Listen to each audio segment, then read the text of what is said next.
Hi நண்பா, நம்ம சேனலுக்கு யாராவது புதுசாக வந்திருந்தீங்கன்னா மறக்காத சப்ஸ்கிரைபர் பண்ணிக்கங்க. நிறையா பேர் கேட்குறது என்ன கேட்குறீங்கன்னு சொல்லி கேட்டிங்கன்னா, ப்ரோ நெல்லுக்கு எப்படி கட்டர் பார் யூஸ் பண்ணுறீங்க, மக்காசோளத்துக்கு எப்படி யூஸ் பண்ணுறீங்க, வேறு கட்டர் பார் யூஸ் பண்ணுறீங்களா அப்படின்னு சொல்லி கேட்டிருந்தீங்க.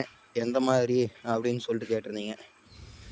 ஒரு கமெண்டாக இருந்தால் கமெண்ட் பண்ணிட்டு விட்ருப்பேன். நிறையா பேர் கேட்கறதுனால வந்து பார்த்திங்கன்னா சரி வீடியோவாகவே போட்டலாம் அப்படின்னு சொல்லிட்டு தான் நண்பா.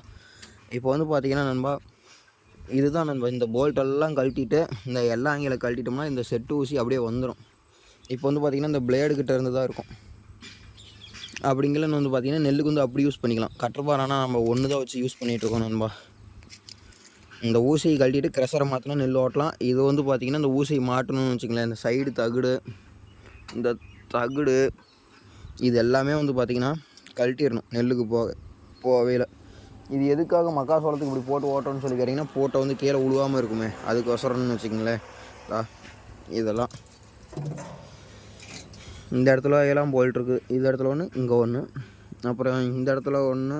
இது அடியில் எல்லாம் எங்களுக்கு கழட்டுறதுக்கு இங்கே பாருங்கள், இங்கே ஒன்று, இங்கே ஒன்று. இதை கழட்டிட்டா அப்படியே லைட்டாக மேலே தூக்கி இதை வெளியே எடுத்தோம்னா வந்துடும். அடுத்தது எல்லாம் எங்களுக்கு கழட்டுறதுக்குன்னு வந்து பார்த்திங்கன்னா ஒரு அடிக்கு ஒரு அடி இந்த இதில் ஒரு ஹோல்ஸ் போட்டு வச்சுருக்குறாங்க, இந்த இதில் ஒரு ஹோல்ஸ் போட்டு வச்சுருக்குறாங்க. அது எல்லாம் எங்களுக்கு கழட்டிட்டா வேலையே முடிஞ்சிடும் நண்பா. அதனால் வந்து பார்த்திங்கன்னா இந்த மாதிரி தான் நெல்லுக்கும் மக்காசோளத்துக்கும் தனித்தனியாக யூஸ் பண்ணுறோன்னு வச்சுங்களேன். ஒரே கட்டர் பார் 2 இதுக்கு யூஸ் பண்ணிக்கிறோம். கொஞ்சம் வேலை அதிகம் தான், என்ன நண்பா பண்ணுறது. ஓகே, பாய் நண்பா.